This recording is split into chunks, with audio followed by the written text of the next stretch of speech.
start, welcome everyone. This is Clothing Making for Beginners. It is an overview of how the process of making clothing of any time period works. The inner workings of how the process goes from the very beginning of your research all the way to the end of doing like little bits of finishing or embellishments on your pieces of garb that you're going to make. So as an introduction, I'm Arnora in Skarpa, Captain Arnora in Skarpa from the Middle Kingdom. I have been in the SCA for 10 years. My main focuses are fighting and sewing. So if I'm not fighting, I'm sewing. If I'm not sewing, I'm fighting. So this is my love, my passion. My main focus is any time period of England. My persona is 9th century Norse, but I will wear anything. I have clothing for almost every time period, but my focus is mostly in England. So whatever they would have worn at any time period in England, because it's my favorite country. So where we are going to start then, since that's all about me, is we're going to start in your research portion. When you start to make garb for yourself or for someone else, it is best to understand what time period you want to do and what country you want to do. So you want to do your research on what it would have looked like in your time period and in the country in which you are choosing. There are wonderful resources out there now for most time periods. I'm unfortunately not as fluent in Roman clothing as I should be with any good resources for Roman, but I know that there are very good Roman costumers out there. If you just Google, I am sure that there are many a blog. I did not have the moment to find any this morning or last night when I was doing some more deep diving research. But there's many out there. I know many people do it. Some Norse clothing, though, some books Woven into the Earth by Elsie Ostergaard, Medieval Garments Reconstructed by Anna Norgard, and Nellie Gleisel, I believe is how you pronounce her last name. She has both a book and an instructive YouTube channel. And in her instructive YouTube channel, she takes you from, even if you have, and one of the ways we'll talk about patterning is what she uses is actual garments that you already have. So things that do not stretch, like dress shirts, pairs of jeans that you can lay on fabric and get your pieces of your patterning done, get your pieces of cloth cut out and put together in that form. So that would be another method of taking measurements, which we will talk about. Some medieval resources are The Medieval Tailor's Assistant by Sarah Thorsfield. It's a very good, very deep dive into the medieval clothing. That's a good one. And the Medieval Tailor's Assistant, not the Medieval Tailor's Assistant, I'm sorry, I already said that one. The Tudor Tailor is a good one for the Tudor time period. That is by Ninya Michaela and Jane Malcolm Davis. And both of those last books that I said go from the top of your head to the bottom of your feet. So they have instructionals for hats, your underclothing, your overclothing, all the way down to what would be the best type of shoe to wear. So they give you a lot of instructions. And even in there, there's about like the colors of the dyes that you would commonly find, everything that you could possibly think of. Some other general books that I use for research that are just for overall, you're just starting, you're not really sure where you want to go, is the general research books I like are What People Wore When, and it's by a consultant editor, Melissa Levinton. So there isn't exactly like an actual author on it. She just says a consultant editor. I wanted to make that known if you have to search it on the internet. And the the definitive history of costume and style, and that is by the Smithsonian. That's a fairly expensive book. When you can find it on Amazon for cheaper, it is so worth grabbing if it is on sale. And that's how I got it, because I was watching it on the internet and waiting for it to go on sale. But it's also very, very, as it says, definitive. It goes down into the nitty gritty with actual pictures from manuscripts of what the clothing would have looked like in that time period. So it is also very good. And both those resources, because I said I didn't have exact Roman resources today, are both in those books. All right, so now that we've talked about research and you've gone through this is what I'm going to make, this is the shape we're going for. What I'm going to mostly use as an example today is just a general under tunic or an over tunic even. It's just a general, as I walk through, I'm going to use the example of a rectangular constructed tunic, which can also be worn as what I'm wearing underneath this as an underdress, or it can be worn in this format. This is one of my husband's tunics that I made him. And it will just be like this. So all it is just the length of how long you make it. Do you make it longer or shorter, depending on whether you like it as an underdress or a tunic? All right. So let's move on to tools you will need for this trade. Some of these are going to be a little more expensive than the others. You can start small and simply. One of the things is if you are lucky enough to have a sewing machine, use the sewing machine. I have a sewing machine. I used to use it for everything. I used to use it for hems. I used to use it for everything, the interior construction. But now I've gotten more to, well, I'm just going to hand finish that seam instead, which is something you'll eventually get to. But there is no shame in machine sewing the entire garment. There is no problem with that. So a sewing machine, absolutely, if you have one. Otherwise, you'll want things like hand sewing needles, a variety. You can get them very cheaply on the internet or at Walmart, any kind of big box store, any kind of big box fabrics and craft store. Thread of whatever flavor you would like. I prefer to use Gutermann thread. I prefer to use the cotton. They also sell silk and other things if you eventually get into that, but since this is for beginners, you can use whatever thread works best. Because I'm trying to make this cost effective, because as you get more into sewing, you're going to find, ooh, I want the good thread, or ooh, I'm gonna splurge a little bit here, but like a Coats and Clark from Walmart on Amazon, perfectly fine. For beginners, perfectly fine. There's nothing wrong with it. I just prefer to use Gutermann's. It works better in my machine. My machine tends to like it better. I also like it better for the feel for hand sewing.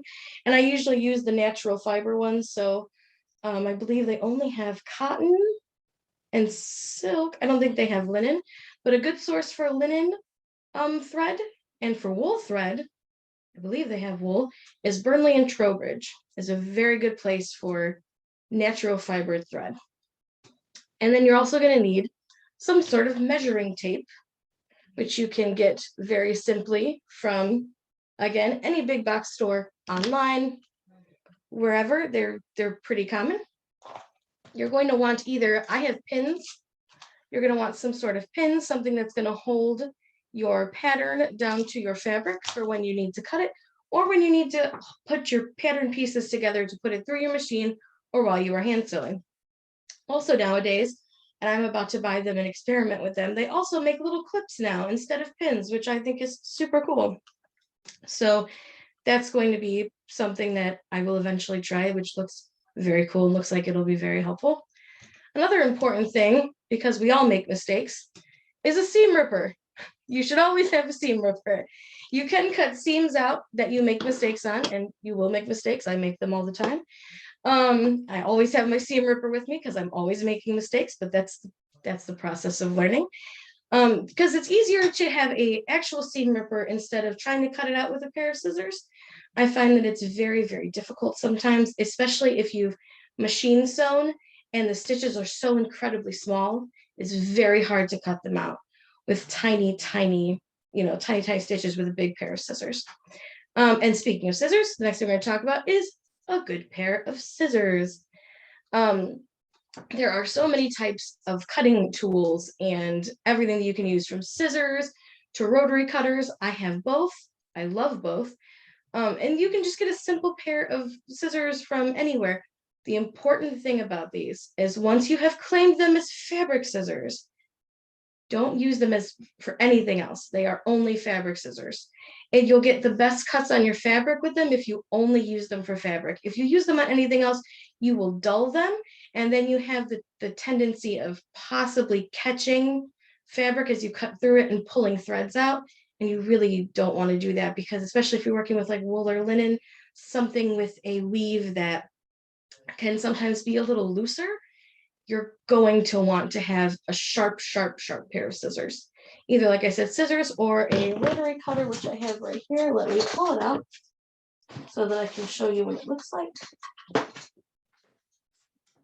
Simple rotary cutter. And with this, you're going to want to have a mat, which was too big for me to pull in here. But it's just a mat. You can get them also. Those can also be bought at Walmart. Same with the rotary cutter. As long as you just, as soon as you buy your cutting implement for your fabric, only use it for fabric. Because then that way it stays sharp. And there are ways to sharpen them. It looks very complicated. Personally, I would just not use them for anything else. So the next thing you're going to need is tailor's chalk or a marking pencil, marking pen. I have a variety because you're going to need different things for different things that you're going to sew. So I showed you this is just simple tailor's chalk, just in a square.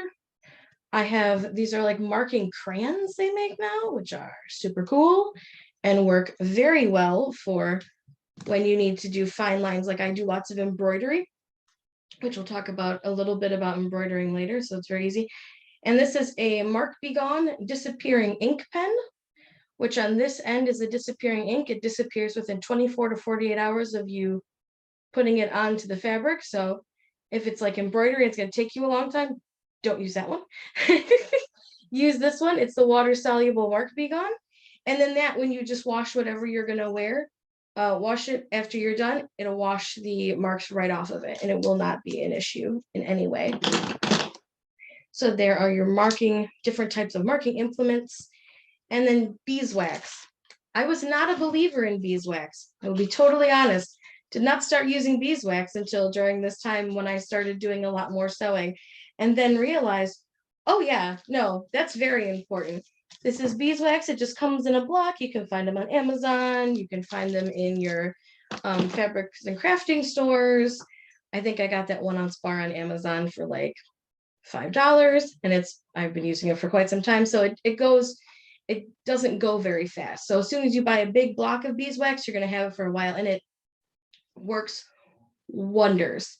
It works wonders for especially if you're hand sewing or hand embroidering, because it really keeps control of your thread. It keeps it in a good space so that you can, and together, so that when you're sewing, it keeps it together and you're not like having thread going everywhere. It's very good.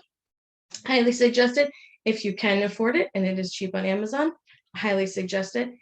Another thing I highly suggest, if it is affordable, is an iron and an ironing board.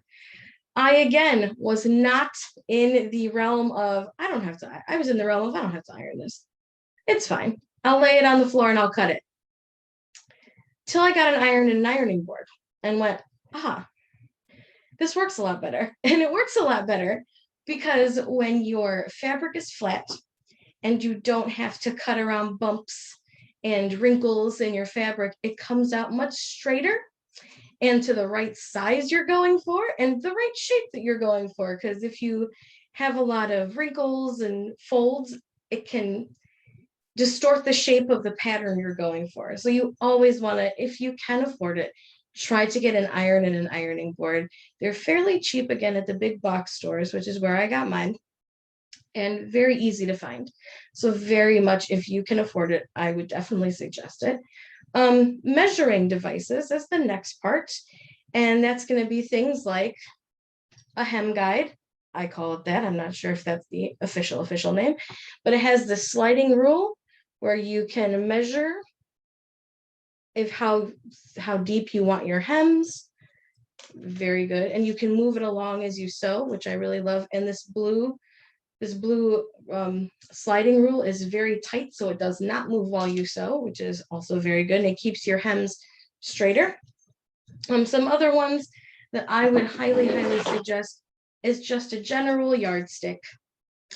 It's very easy. They're very cheap, again, to find at the big box stores, and it's very good for your straight lines, especially with what we're working on today. What I'm going to demonstrate with the underdresses or tunics is a lot of it is just straight lines and squares, and that's it.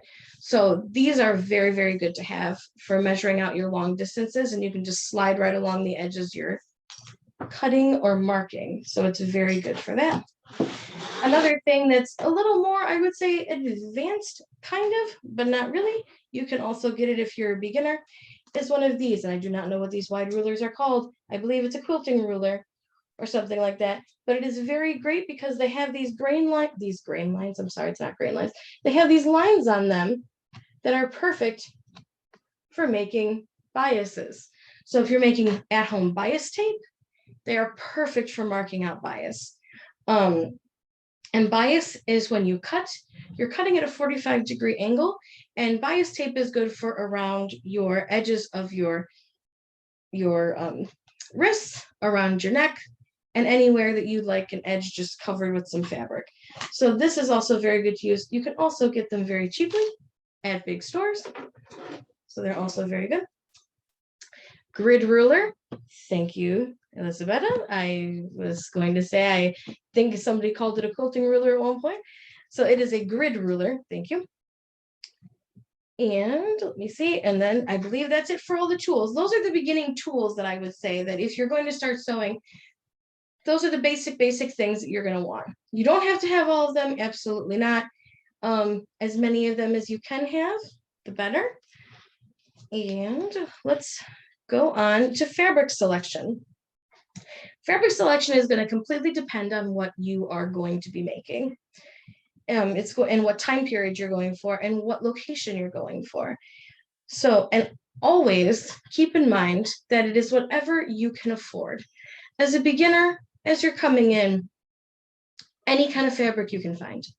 Doesn't matter if it's polyester, cotton, linen, wool, it doesn't matter. Any kind of fabric that you like, that looks period, that works for you, is perfectly fine. Whatever is in your price range is the most important fabric that you can find. So that is the biggest thing that we all need to remember. I tend to work in natural fibers though, because again, I have been in the SCA for quite some time now, and I tend to like them better. My husband and I, because we fight, we both wear linen when we do the reenactment fighting because it is nice and cool and it is very breezy. The linen that I like to use is the ILO19 from fabrics-store.com. It is a good multi-purpose linen. You can buy it and use it for a lot of things. Actually, everything I am wearing right now is that weight of linen. It's very cool, breathes very well, and it's very good to have for just multi-purpose. Wool, I would highly suggest broadcloth. If you're going to do especially any slashing and pinking, which would happen in the later time periods, because broadcloth, wool broadcloth does not fray, but really any type of wool except the ones with like Scotchgard backing would be okay. Like ones that are used for like curtains, you really want to stay away from because it's got that plasticky kind of back on it. But like suiting wool, I've made stuff out of suiting wool before and it works perfectly fine. But again, cotton is also great. Cotton is a wonderful thing to start with, and it's also very forgiving, very easy to work with. So always that. So really any type of fabric, and polyesters as well, also very easy to work with and work just fine if you're beginning. It's perfectly fine. All right, now we're going to get into how to take your measurements. So this is going to depend on what you're going to make. The measurements I always suggest to take for most things is I'm going to start from the very top. So when you take your head measurement, right around here, trying to scoot forward so y'all can see, right around here, right about your brow line is where you want to take your head measurement. And that's for so you know how big the neck holes you're going to want are going to be. And so you can get things over your head and you can make the neck hole the right size. And then the next thing I would measure, just so in case once you get it over your head, you want to know,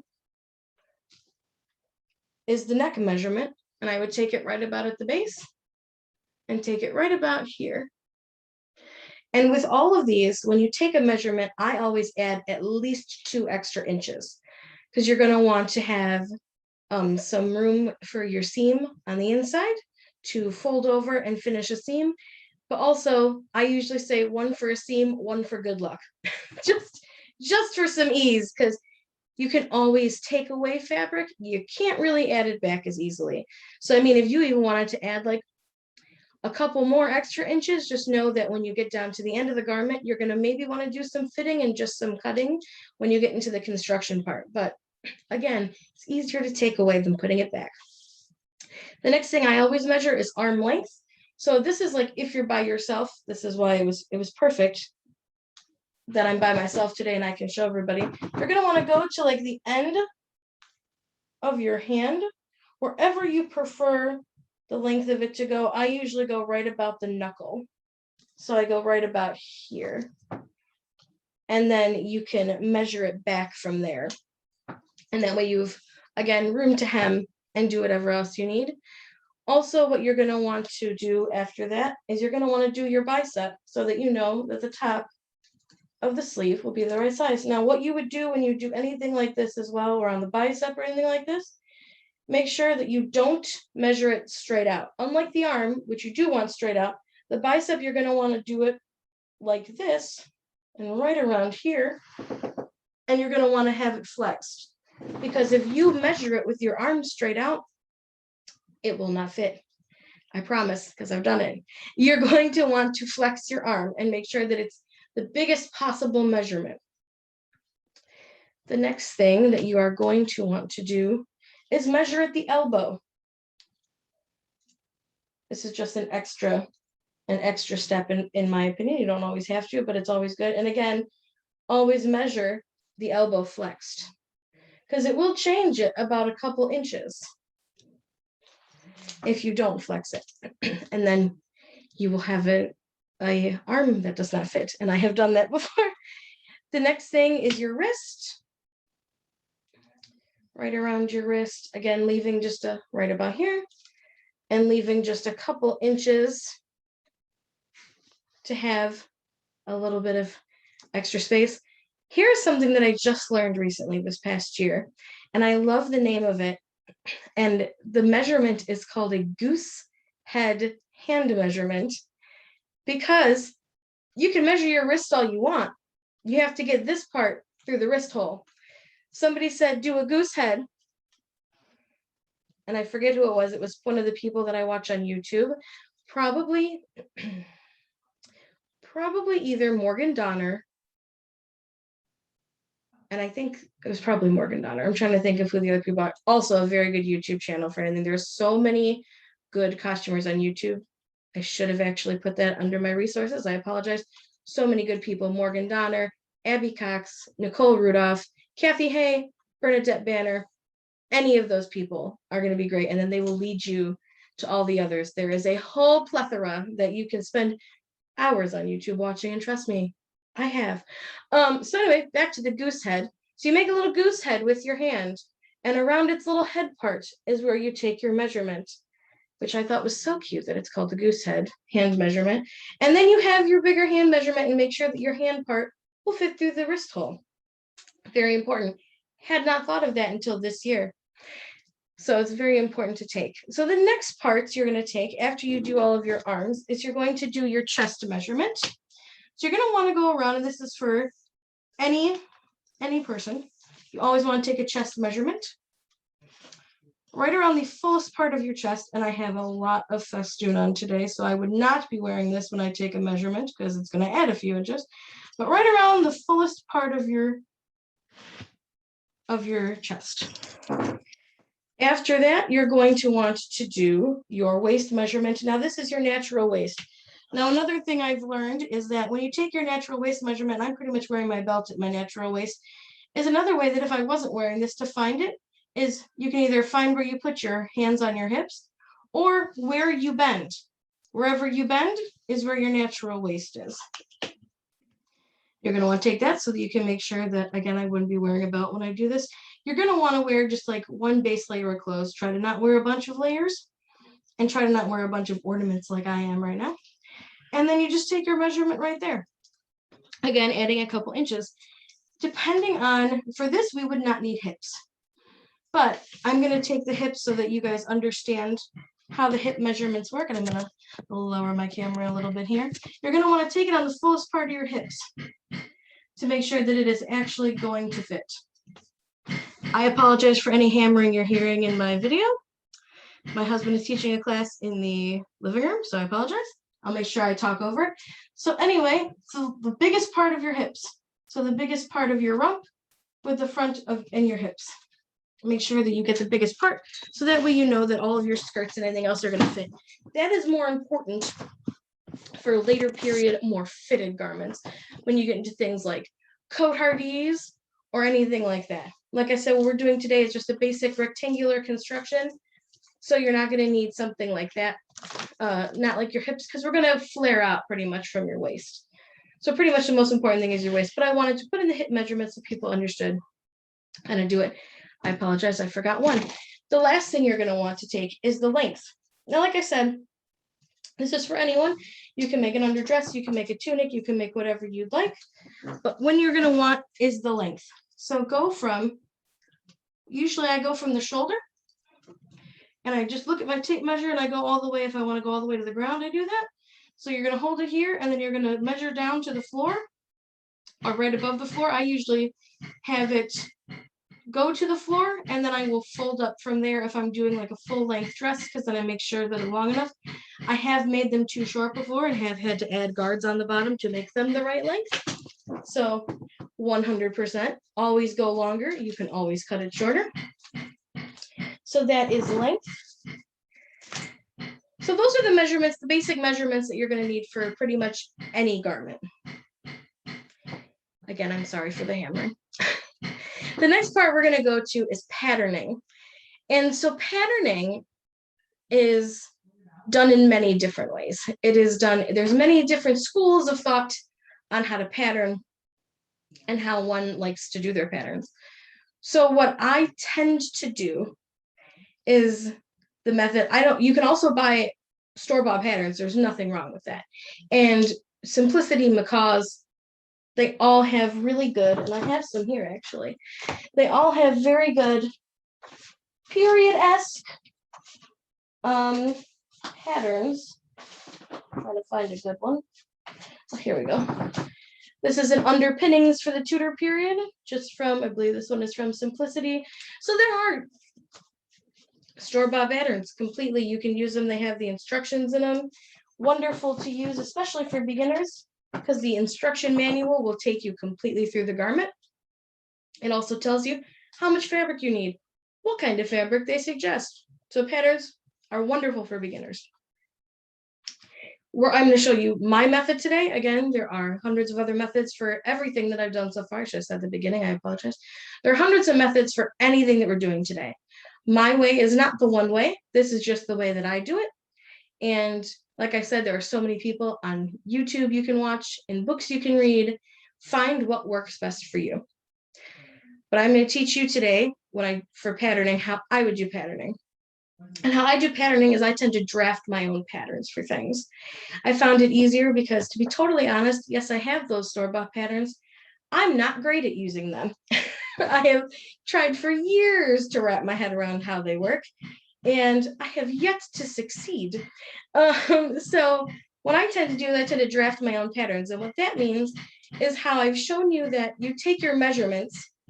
With taking those measurements, you're going to then put them onto either patterning paper, or what I like to do, which is different so far than what I've seen, is a lot of people tend to use like wrapping paper, because there's a grid on the back, or there's actual patterning paper you can buy of all types and sorts.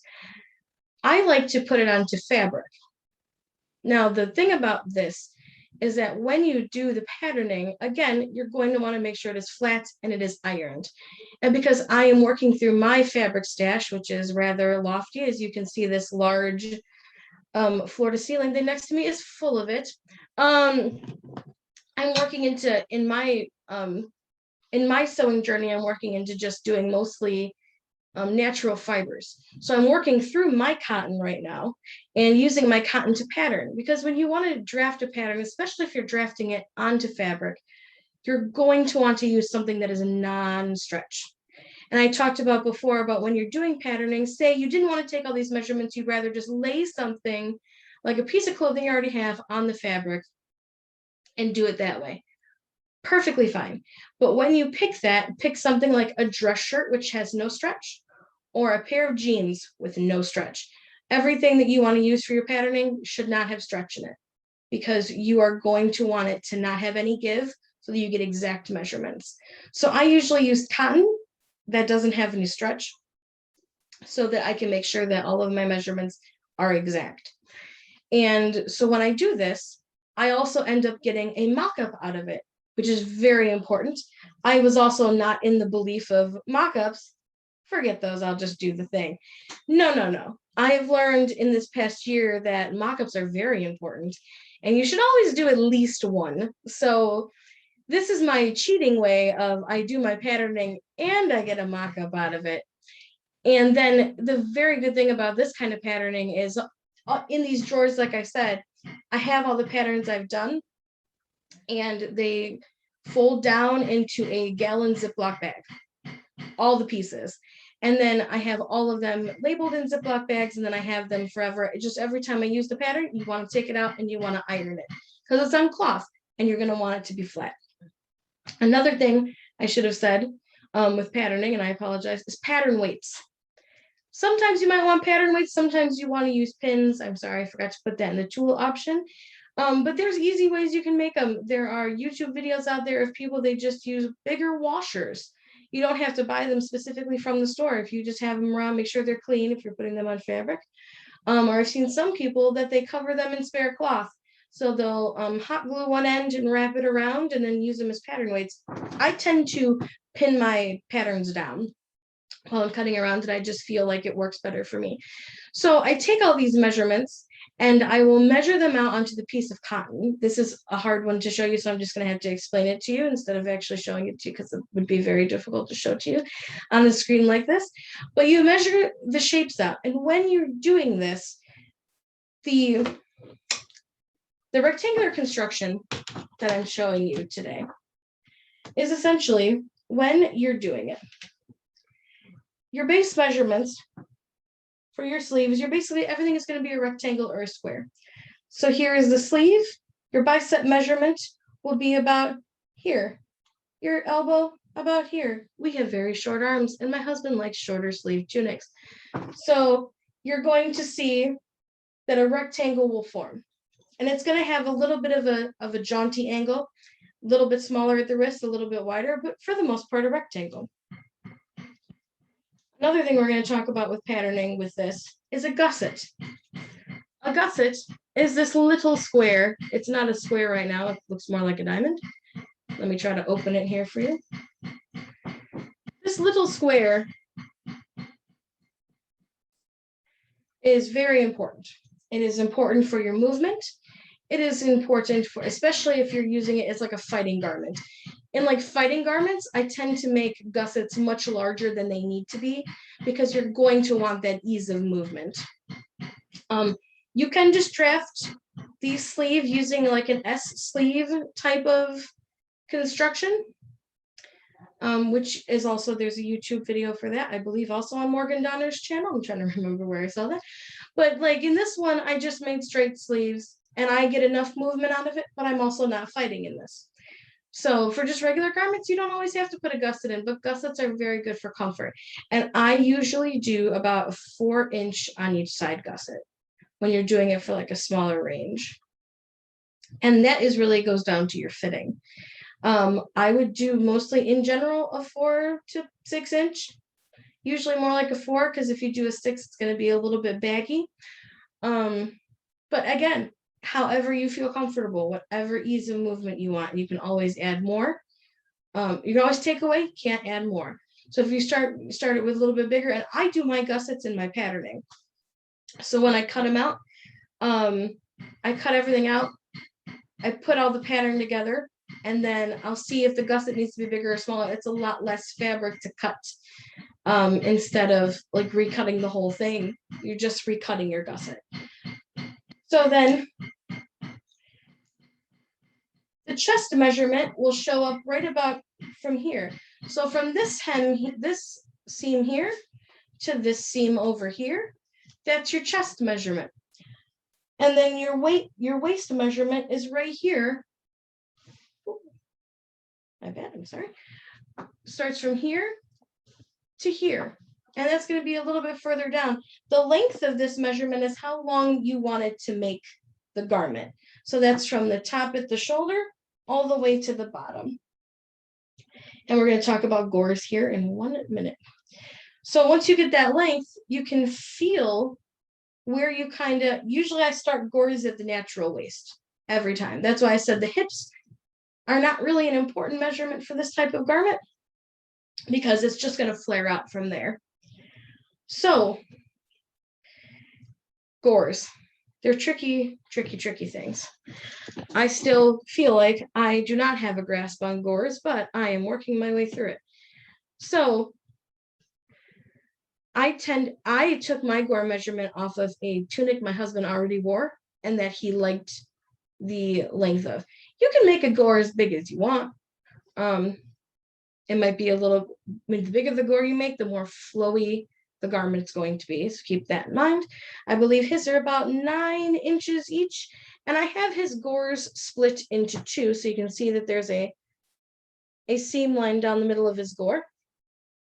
This is the bottom. So it goes from here to here. And there's a seam line right down the middle. I noticed that it did that in the original garment that I took the measurements from because the gores seem to lay flatter if you split them in half. I do not know why that is. 100%, I will be totally honest. I don't know why it is, but they seem to lay flatter and they seem to have a nicer finish. But you can absolutely do gores without a center seam. I think what I'm wearing right now does not have a center seam in it. So it depends on kind of what the garment is. I found on tunics though, it's better to split them, but you can do them because it was when he was doing his, it was sticking out far. And that's why I ended up splitting it in half. So really it's all about the kind of look you'd like. You don't always have to split the gores in half. So, and then the neck hole, you're going to want to start with a small neck hole, cut a very small little dished part in the top, because when you cut this, you can cut it on a fold. I tend to not. I tend to cut out all my pattern pieces, so I cut out a back and a front, because when I'm doing this in cotton, then I have the mock-up to put on the person. And it's easier to just do the seams at the top.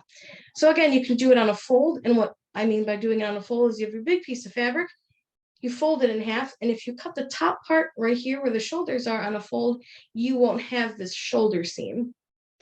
You don't have to do it that way. You can just cut 2 pieces, which is perfectly fine.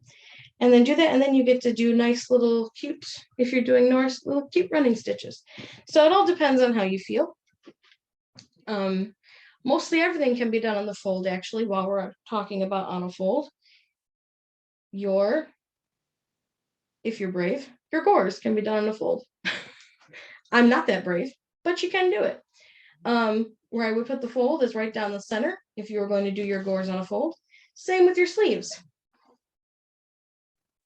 I usually completely flat pattern my seams, or flat pattern my sleeves. I tend to not do them on a fold, but you absolutely can. But your fold would be right along this top edge. And I don't have a seam on my top edge because I pattern them flat. So because I pattern them flat, I don't have one because it still doesn't leave any kind of seam. You can absolutely do 2-part sleeves. You don't have to. Actually, ironically, the sleeve I have on is a 2-part sleeve, where you would just do 4 of each one. So you do a top and a bottom, a top and a bottom of each, or side and a side, side and side. However you see it. I'm thinking about when it's laying flat, top and bottom, top and bottom. So there's multiple ways you can do this. And so once you have got all of your measurements cut out, so essentially you're going to make a rectangle with all of your measurements. The body is a rectangle, your arms are a rectangle. You're drafting using your trusty ruler. And you're going down and you're making this at an angle, especially your sleeves. Make sure they're at an angle. Your seams on your body will be straight. Your sleeves will be at a tiny touch of an angle depending on your measurements. Again, that's the perfect thing for the straight edge yardsticks and for the grid rulers. The grid rulers are especially good for gussets. I have learned as of late. And very easy to measure out squares. So once you've gotten all your measurements and you've measured them all out and you've drawn all of your pictures you've drawn all of your patterns onto your cotton or whatever you're going to use. Muslin is another option that you can absolutely use for patterning. Probably once I run out of cotton to use, that is what I will be doing. I'm going to show you an example of a pattern real fast so that we can see what it looks like. And I'm using the good old medieval tailor's assistant. I'm going to try to find an under tunic for what we're working on. And this in here has literally everything. So it has all the way from the top to the bottom. So this is the shirt and smock section. So you're going to end up looking like something like this. When you get all your measurements onto your cotton or to your patterning paper, you're going to end up with something that looks a lot like this. And you're going to look at this as your shapes that you're going around and planning and cutting for this shirt. Also, when you get into later periods, it's a shirt, it's a smock, it's a camiseta, it's a camisa. There's many, many words for underdresses. So you'll be hearing, when you're going on the internet and doing your research or in books and you're doing your research, you'll see a large variety of different names for different things. All right, so now you've gotten your pattern drawn onto your pattern paper, your fabric, whichever you're going to do, and now you're going to cut the pattern out. And like I said, with my pattern, because I do it as fabric, I will get a mock-up out of it. Mock-ups are very important, like I said again, for doing your fitting. So that will be something that once you sew it together, when you do sew your mock-ups together, use larger basting stitches. And what I mean by that is it's like a running stitch. So you see that I have these red running stitches. I'm trying to get a little closer here. You see I have these red running stitches. And mine is for fanciness, not for any type of usefulness, just for fanciness. But that's what a running stitch looks like. It's just a quick in and out through the fabric. And you will just make them larger. So that way, when you go to take them out of your fabric, they're not difficult to take out, because if you machine stitch everything down on your mock-up, when you go to take it apart, it's going to be a lot more difficult because you'd have to cut apart even smaller stitches. So basting stitches are just like running stitches, which is just an in and out quick motion when you're sewing, and then they're much easier to take out. So once you cut out your pattern, you baste it together and you try it on your person. So you try it on yourself or you try it on whoever you're making your garment for. This is when you do your fittings. So you're going to want something like either pins. Just be very, very careful when you're fitting with pins, because you can, stab yourself or whoever you're fitting. I have done it to both myself and to someone I have fit, and let me tell you, very unpleasant. So, but you can also just squeeze it in and make a mark too with like a marking pencil. So you don't even have to use that. So when you would go to fit and you want to say, oh, this is a little too full for me, I want it up to here. What I would just do, take a marking pencil or crayon, and I would just go, oh, right along here, and I would just make a little mark. And then I would know where I need to take it in. And then essentially what you would just do when you take that apart is just, you already have your line, and just cut it, cut off that extra fabric, and then you have your pattern pieces perfectly fine. Now, after you do all these fittings, and you pull in and you tuck and you see how it fits, you're going to probably want to do one more fitting. So you baste it together again, and you can baste on a machine. You do not have to hand baste it together. You would just change the setting on your machine, and your book for your machine will give you the instructions on how to go up and down with your seam length, because every machine is different. So you would baste it together and try it on one more time. And once you're perfectly fine with that fit, then for the last time, you can take apart your mock-up, and I like to use my mock-up as my pattern. So with that, I would take all my pattern pieces, make sure they're ironed all nice and flat, without any wrinkles, because you've had it on your body now and you're moving around and you're making wrinkles in it. And again, as I said in the beginning, because I use fabric as my patterning pieces instead of patterning paper, I always make sure that I iron it flat first and that I have no folds or any kind of wrinkles in it, because that will mess up your measurements. So, and I should have said, before I pattern with my fabric, which I usually use cotton or muslin, I always also iron my fabric out first before I draw my pattern on it. Again, so everything is just flat and nice. Sometimes you have to pattern on the floor, just the nature of the beast. Sometimes there are not tables large enough for, especially if you're making late period with a lot of cartridge pleating and all fancy things, you need bigger areas of floor, and there are just no tables big enough sometimes. I feel sometimes big tables big enough for that do not exist. You would need like a large, like 18-foot long table or something crazy like that. So a floor is also wonderful to cut on. Just make sure it's cleanish. So now that we've patterned, we're getting to cutting the fabric.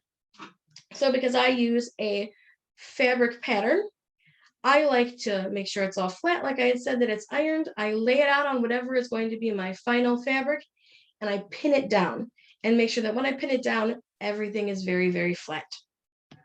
Because again, you don't want any wrinkles of any kind. And I use many, many, many pins, probably more than I should, but there's no rule about how many pins that you have to use. So use as many as you feel comfortable with holding the pattern down. And you'll also use pins for if you're going to use, like I said, the Simplicity paper patterns. Also, you're going to want to pin them down if you're using pattern paper and you're drafting on your own pattern. Also perfectly necessary to use those. Also, I talked about pattern weights. I have not tested pattern weights with my fabric, my fabric patterning yet, but I think it might work, but I usually would probably prefer to stick with pins because it holds them in place really well. So now we're cutting the fabric. Like I said, very sharp pair of scissors. You always want to have a sharp pair of scissors. Remember, don't use them on anything else, like I said in the beginning. And you can cut with the scissors or a rotary cutter and a mat. Again, they don't make mats big enough, so you're gonna have to move it around on the mat.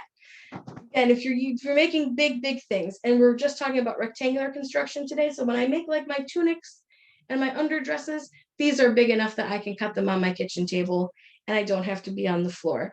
But when you do use a rotary cutter, don't do what I did. Always have a mat. I used this on a plastic table once, and I had to buy a new rotary cutter blade because I thought to myself, I don't care about this table. I'll just use the rotary cutter. Always have a mat. Learn from my mistakes. So make sure you have your mat, and then you just lay down your pattern and you just cut around the edge. And again, like I had said before, when you're cutting around the edge of your pattern, you can add in your seam allowance like we did when we were taking our measurements. And I usually like add like 1 inch of seam allowance and 1 extra inch for good luck. You can also, like I said, add a couple inches for good luck, however you're feeling that day. If you're feeling really lucky or you're not feeling really lucky, it depends on how many extra inches you want to put on it. But if you had not added them into your pattern with your measurements in the beginning, you can always cut a little bit further out from around your pattern if you're feeling like, I know I fitted it, I know it fit really good, but maybe I'll just go a little bit further out from the edge. And that's where your hem guide comes in. These are also for hems, but they're also good for many other things, such as if you want to just add a little bit more onto your pattern because maybe you want to just be really safe. So you cut it out, make sure everything is ironed, and now we're going to get into garment construction. And garment construction, as I said, you can machine sew it, you can hand sew it, and there's many different types of stitches involved in this. So I'm demoing today just a simple under tunic or underdress, whichever you prefer. It is for everyone. It's a general use one. Usually most of them, when they're made for like underdresses or under tunics, if you're wearing them under something, they were usually white in period because they were easier to clean, close to your body, and they were a defense for your outer layers. But you can make them in any color. This is just a simple tunic for my husband, and it's in teal, so any color you want. So this one, I machine sewed the inside. So now you're going to sew all your pieces together. What I always do is if I don't do the top on the fold, I sew the shoulder seam together first. And then I will lay it flat like I showed in the other picture where it is completely flat out. You have your little neck hole in the middle and your two sides are splayed out on your table. And then I sew the sleeves together. And the process for the sleeves is a little more complicated. I do not sew the sleeves on yet. What I first do with the sleeves is I add the gusset on. So what I do is you're going to want to sew it onto the sleeve part first. I'm going to get closer to the camera here. So you have your little 4-inch gusset. And this is the sleeve. So the sleeve is now facing in the upright position, and the gusset is down here at the bottom in the armpit where it belongs.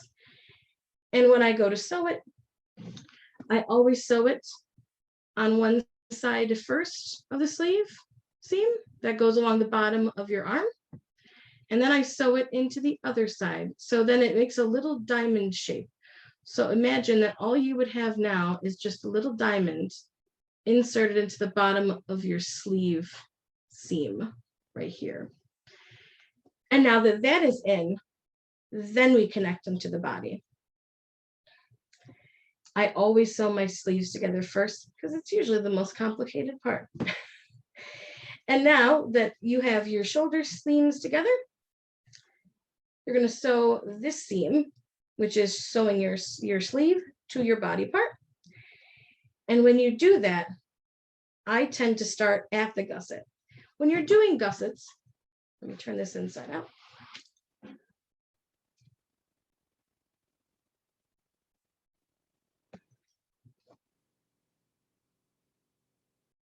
All right. When you're doing gussets, you're going to always want to come in just a little bit from the edge. I should have probably cut out a new one. You can kind of see it on this one. You don't go all the way to the corner with this. You're going to want to come in like a little bit from the corner. So when you have a square like that, you're going to want to kind of hit it right about here. You're going to want to leave like a little bit of an inch, because if you go all the way to the edge, your gussets will not lay right. They will lay kind of wonky. So you're going to want to come in at least a little bit from the end. And then you're going to, so after you do that, and even when you do that on every side of your gusset, leave at least a little bit in from the edge. And then as you sew them in, they will meet in the middle. So where your seams will meet, they will make a perfect little square, and then you will have no overlap, because I have a little bit of overlap on here. So you've sewn your gusset to your sleeve, and now you're sewing your sleeve to your body. And I always start at the corner of my gusset, at the very bottom. So you're going to start sewing it to your body. Usually the body part is laying flat. And usually I'm doing this part with machine stitching. You can hand sew the whole thing, but I usually I'm at the point now where I do just my interior construction with a sewing machine, and I'll do all the finishing by hand because it just looks nicer. But you can do the entire thing completely finished with the machine. You can fold up your seams and sew them all down. That is also perfectly fine. So I will start in the bottom of the diamond. So you think about this with, you have your whole sleeve pattern with your little corner down here. This is where I start sewing. So, and I usually do this inside out. So when I sew this, I have the sleeve the right way, but it's the right way inside of the body. Because in that way, when you turn it inside out, it works and you don't put your sleeve on incorrectly. It's a little trick I learned. So you start in this bottom corner and you're just going to sew around and sew all the way around and back to here, and it'll come back all together. And then you have your sleeves connected, and you do with the other one. And that is that. And then you're going to put your gores in. Now the gores, as I said earlier, are tricky beasts. And they are always very tricky. and I always start at the top. Because if you start at the top and say your gore is much longer than your body part, you can always just cut it off. Because as I said in the beginning, it's always best to have extra. You can always cut off extra. It's very hard to add extra fabric. So I always just add some extra. So I started this top of the gore. So you have a side seam on the thing that you made. Your sleeve is connected and your body is in two parts. So you have your front and your back. And in your side seam is where you will set your gore. And I said I usually set my gores right about at the hip. Sorry, not hip, waist, not hip.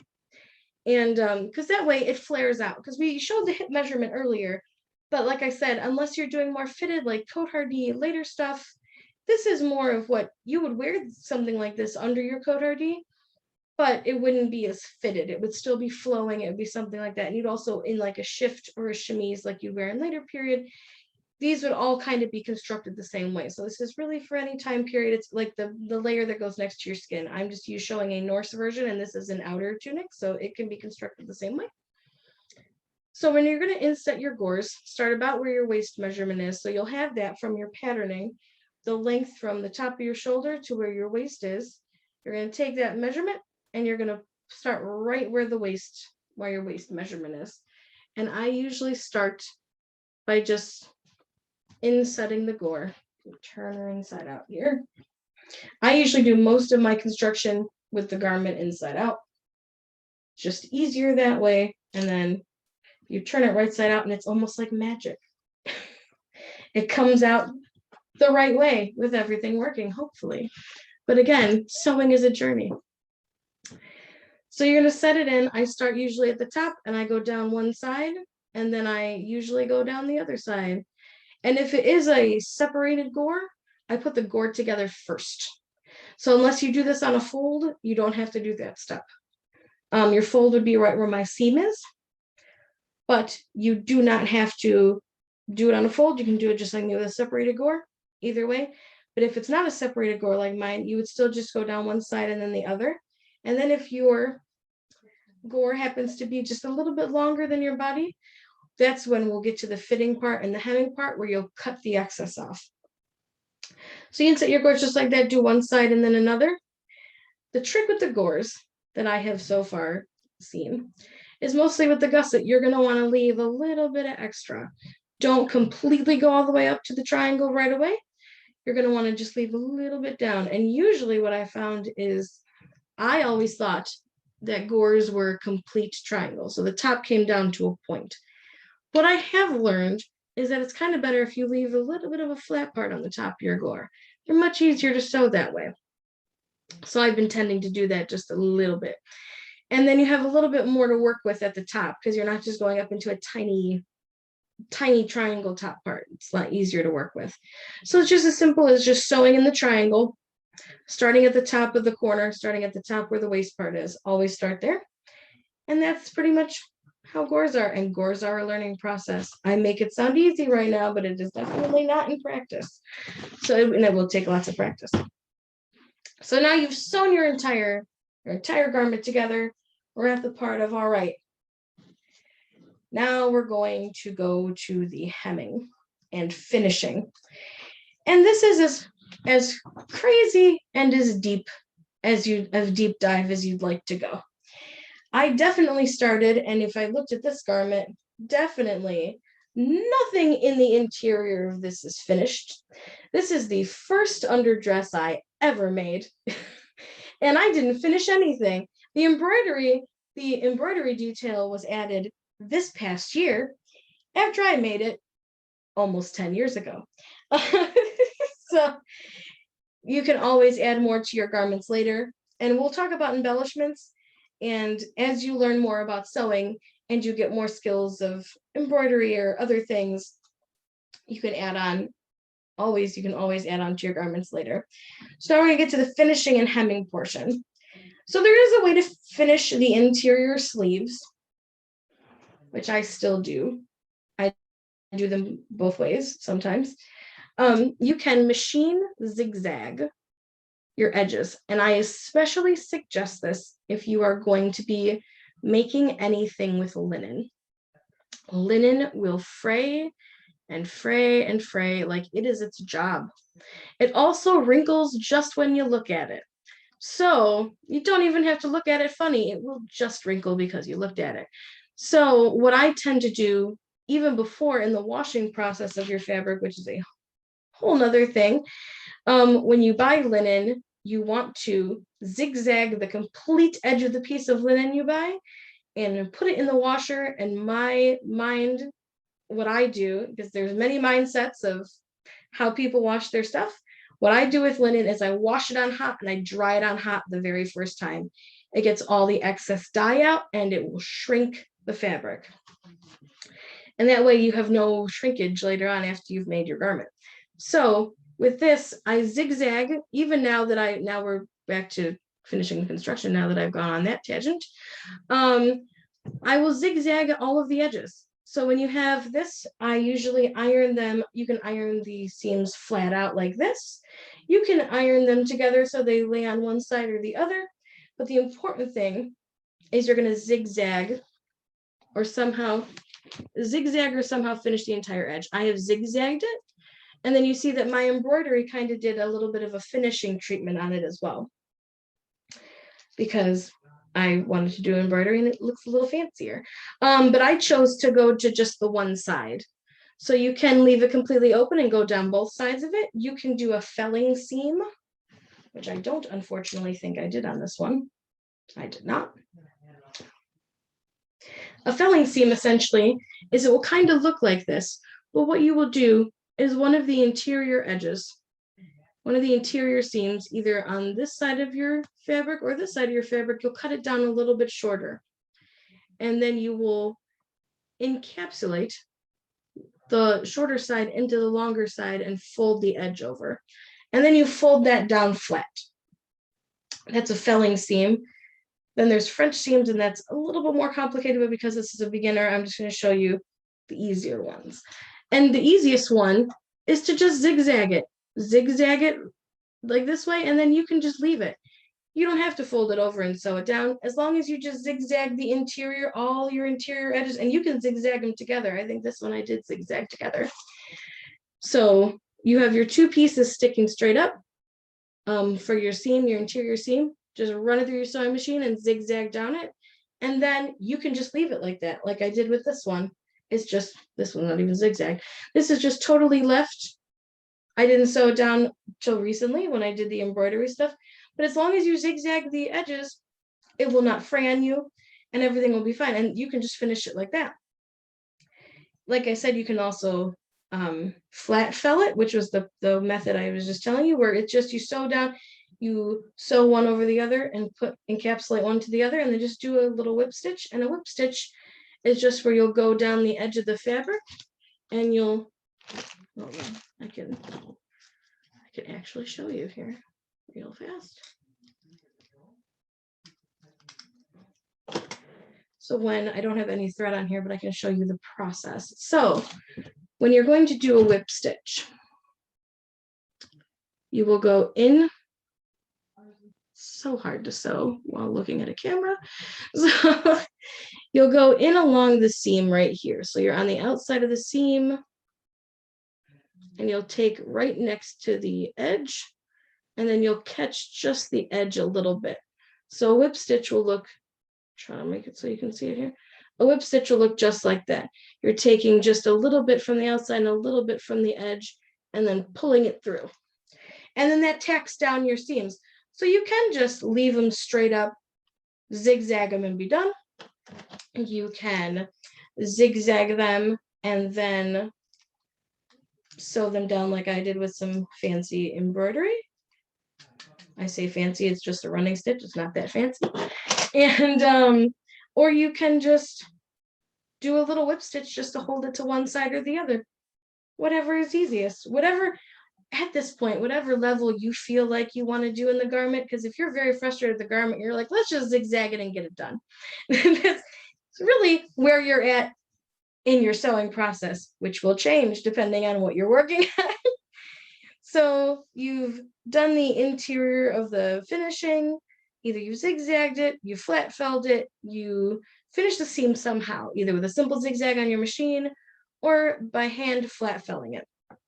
There are ways to top stitch. I have not figured out that magic on my machine, but I am sure that if you looked on the internet and you are trying to do this on a machine, there will be instructions in your guidebook or on the internet as to how to do that.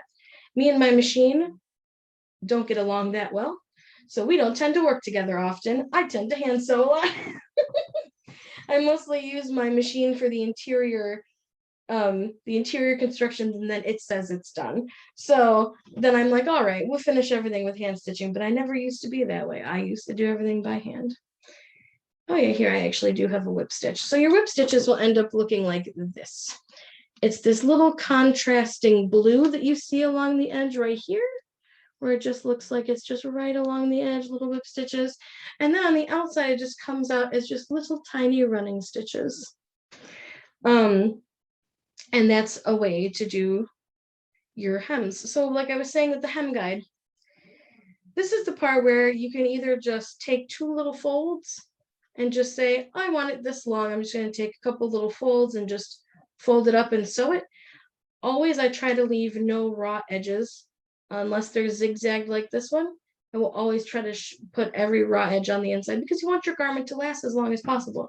You spent all this time making it. You're going to want to try to have it as sturdy and as durable as possible. So you try to make sure that all of your finishing edges on the inside and all of your hems are tucked, and there's no raw edges is what it's called. There's no raw edges showing unless they're zigzagged like this one where it won't go anywhere. So your hem guide is a wonderful tool. And it's a sliding rule, and it goes up to 5. Actually, no, it does go up to 5 inches. I was about to say it might go up to 6, but it only goes up to 5. And you just move it along here. This does not move at all when you're sewing, actually. It actually is really tight. And you can just say, oh, I want a 2-inch hem, which is a very big hem. I usually go with about tiny hem. And you go, all right, and you go along this whole edge. And you just kind of go, okay, I'm going to fold it up. And I usually do a double fold. So then you can fold it one more time, making sure that everything with your hem guide is still at the right measurement. And then you can literally just follow along as you sew with your hem guide. And you can either fold it as you go, or you can pre-fold it by ironing them down. That is always very tricky, in my opinion. But again, everyone sews differently. So if it works for you, perfectly great. I'm very bad with doing tiny folds with my iron. So I usually fold it by hand, and with linen, it's something that can very easily fold over and I can keep track of. So you can just fold it over, and then you can use your guide. And I usually use my guide as I'm going along, and I'm just still checking that everything is at the right width. Or like I said, you can pre-iron your folds in, and then you can just sew right along your folds. It's another perfectly fine method for doing your hemming and finishing the seams. So once you have finished all your interior seams, you've hemmed everything. So you'll hem your bottom of your garment up to the length that you want, or just say you've measured it to the length before when we showed either you go from your shoulder either to your, if you want it to your knee, if you want it to the floor, that's your length of garment measurement that you took. Earlier I showed from the shoulder to the floor, but you don't have to go all the way to the floor. You can make it like this one with a tunic where it just goes to about the knee. And you're going to do the same. I was showing the bottom. You're going to do the same method on the wrists, where you just do a little fold, do your whip stitch, and then you can we'll talk about the fancy embroidery parts later. And then same around your neck hole. We measured the neck hole. We did a little bit of a dip before. If that fit perfectly fine for you, then you didn't have to cut any more in the original portion. I tend to make my neck holes fit just so, because for Norse stuff, we tend to do the slit down the front, so we do a keyhole. And keyholes were perfectly fine for Norse. For medieval, smocking or chemises that go under Tudor tend to be gathered, but we're not doing that today, so we're just going to do a simple one. But they also most likely wore very simple undershifts as well. So you could use this for probably everything, honestly. And so I do my neck hole just so that it fits over my head. We took our head measurement earlier and we just do a little dip.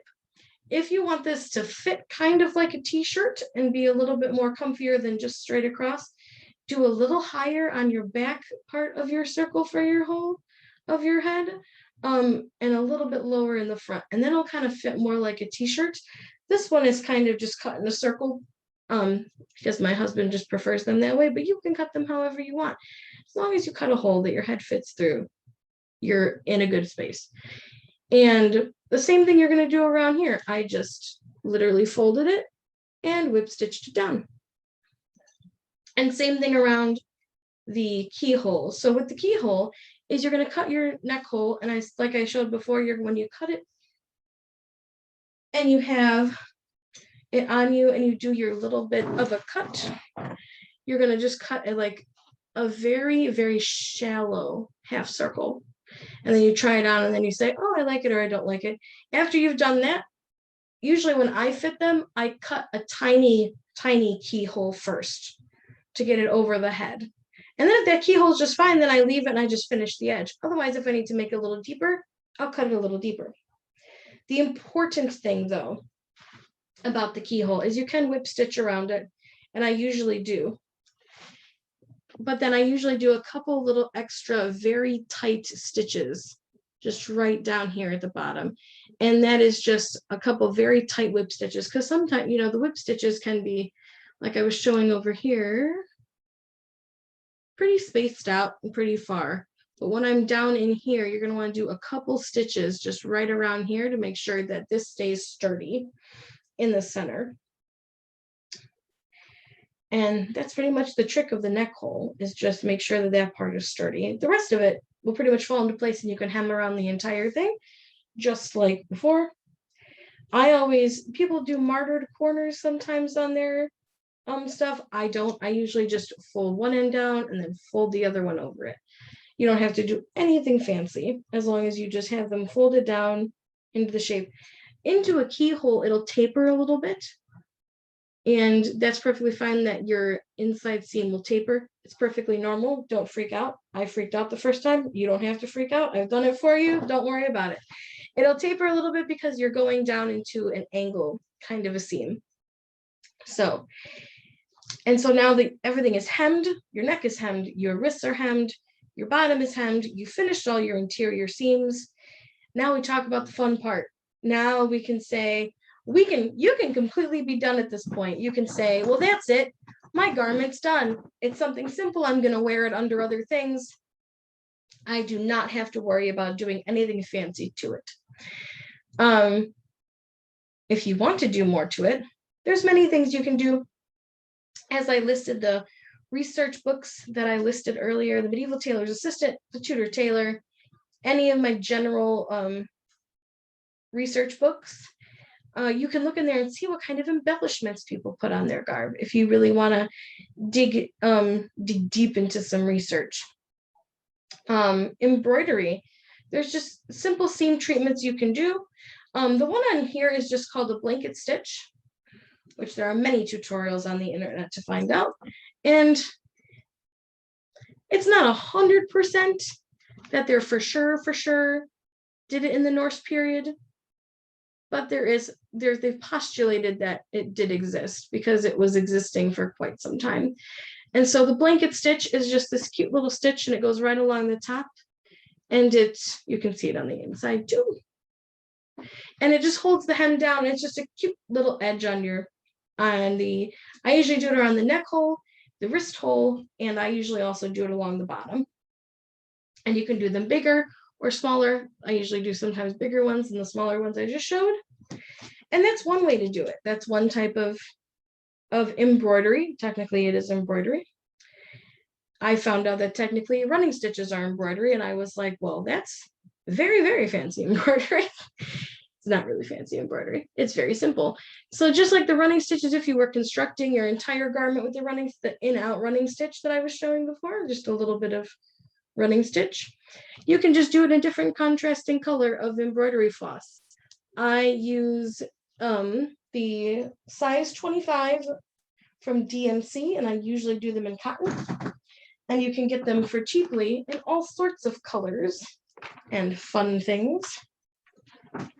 And you can simply do that and put that along your edge, and you can do I just do running stitch seams on all of the seams. So I just do them along all the edges on the sleeves. I do them along the ones on the shoulders. And then I have, if I can get close enough to the camera, I'm gonna have to stand up for this one. I do fancy, this is a herringbone, and it's a modified herringbone because a herringbone would just be what you see of this gray. It's just an in out with a cross section kind of shape. And I just added the extra with the little blue on each top and bottom. So that's another kind. So there are fancy, they call them seam treatments. And there are seam treatments for every period. So this is, and there's more than this for Norse than just a plain running stitch, but a running stitch is completely simple. It gives your garment just that little bit of extra bump, just to make it look a little extra fancy, and it's just a running stitch. It's very simple. The herringbone is a little bit more complicated, but there's embroidery for everything. There's black work, which is very complicated and something that you can learn later on, because this is meant for beginners. So you can always look it up online, and I know that there's patterns for it, but that's very difficult. But you can do easy seam treatments for Tudor stuff, that there's just like, they're cute little, almost look like peaks and valleys of, I don't have an example, unfortunately, but it is in the Tudor Tailor book, seam treatments for that. And the seam treatments for medieval are fairly similar, just little cute seam edgings.